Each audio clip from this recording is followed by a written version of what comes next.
To Artist in Recovery. Morning, Darryl P.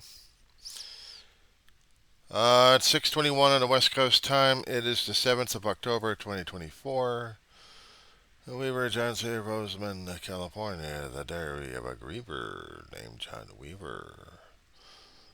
Which is me. I got an issue with you, dude. Now, as much as you like to bring out something that shocks the living crap out of people, why the hell is mutilation one of those things, dude? You brought out something concerning about a Russian woman trying to photocopy something, actually trying to videotape or something, and accidentally video her death. Tragic as it is, it makes me sick. You're trying to tell us something about her, but for the entire video to be shown, and then the next day you're showing a reporter getting his ass torched. His hands, but it doesn't matter. A long time ago, when the Vietnam War was going on, we didn't see what was going on the mainland because nobody knew what the hell the fighting was all about or what was happening overseas until you had the reporters with the cameras and videos got over there and started filming. And there are videos and pictures that are still synonymous with major atrocities that turned the war for the government and everybody else. It made us sick to our stomach watching this kind of stuff. There was even a famous photograph taken where the South Vietnamese was executing somebody, I think either Viet Cong or North Vietnamese army, that there was a shot taken. Probably it was most graphic. Back then, the standards were a lot different than they are right now. We get the shock and awe value when we see the videos happening all over when there's attacks happening in different countries. And people try not to show, but it is shown, of atrocities happen. Watching the stuff that happened back in October 7th last year, we heard the reports, but there's been also videos being surfaced. Even some of the independents were having issues over it. And some of the corporates wanted to get the shock and awe value of it.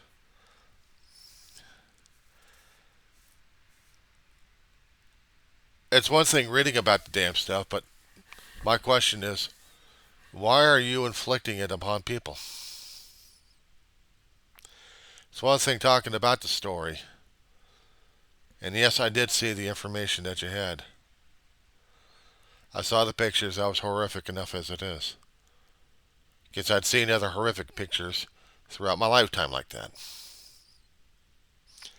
Once they make it past the damn censors and shown to the public in its raw form,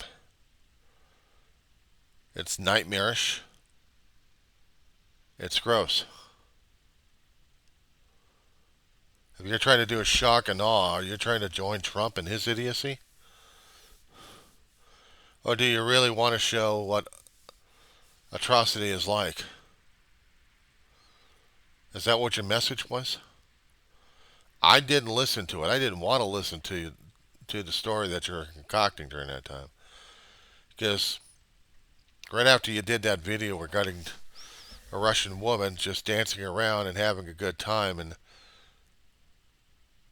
the tragedy took her life.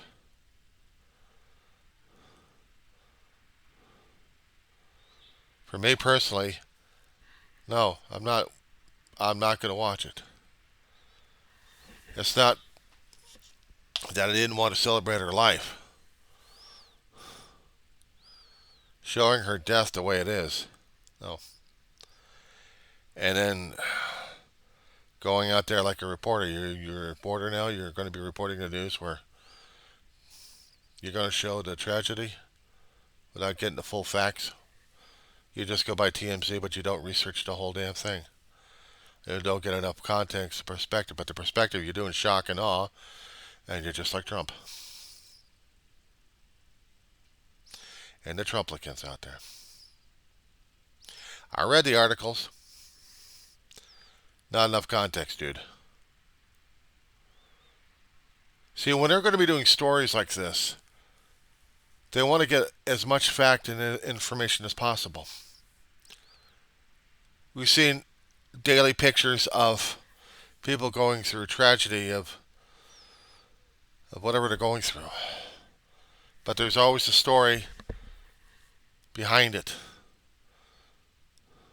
Are you going to be doing a reporter now? Are you going to be reporting all the stuff that's happening?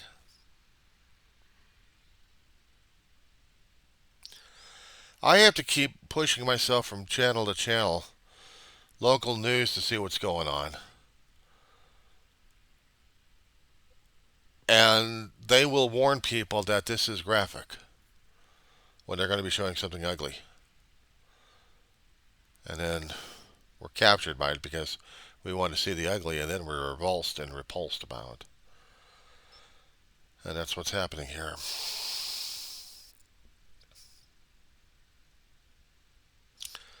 So yeah, it's pretty damn ugly. But what was the point? It's one thing I'm seeing the corporate media talking about ugly things left and right. I'm hearing ugly things concerning about rallies happening and lies being spewed and everybody else following suit on social media. And then they claim that they're saying this because we have to watch this shit. No, I don't. I don't have to listen to their bullshit. They can't produce the facts on the damn thing. But you're going to be showing somebody who's going through life and then showing a tragedy death. How do you think other people are going to be thinking? Did you ever think about this shit?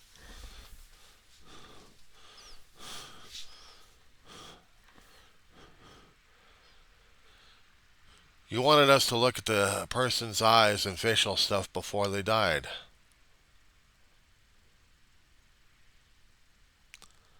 That's one of the harder damn videos that you put out there, pal. You want to see the look of terror in her face? Is that it? Is that what you're getting high off of?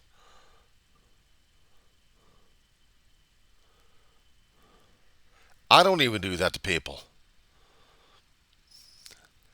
I don't try to report anything that's that kind of that. No, I don't do that to people.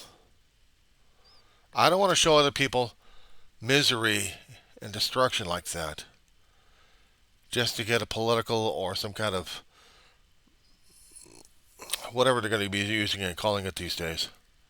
Some kind of high. No. I won't dignify it.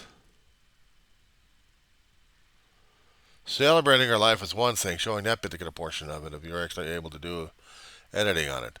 But to show her death? No. That's crossing lines. That's crossing lines. I'm sorry. I'm going to have to not follow you for a while.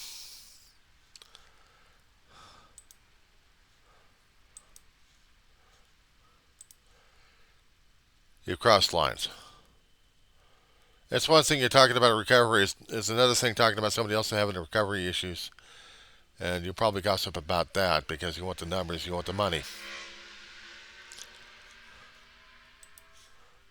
I mean, that's your shtick. But when you start showing violence like that, is this helping out your recovery? Or somebody else? There was a political point making I didn't see it on the material that you covered. No context, no perspective. But you still did it for the violence, for whatever reason. It's one thing if I'm watching the other news about it and have to stay away from that shit. But I'm not recommending anybody else for that one either. I'm sorry, Rev. I mean, sorry, Darryl.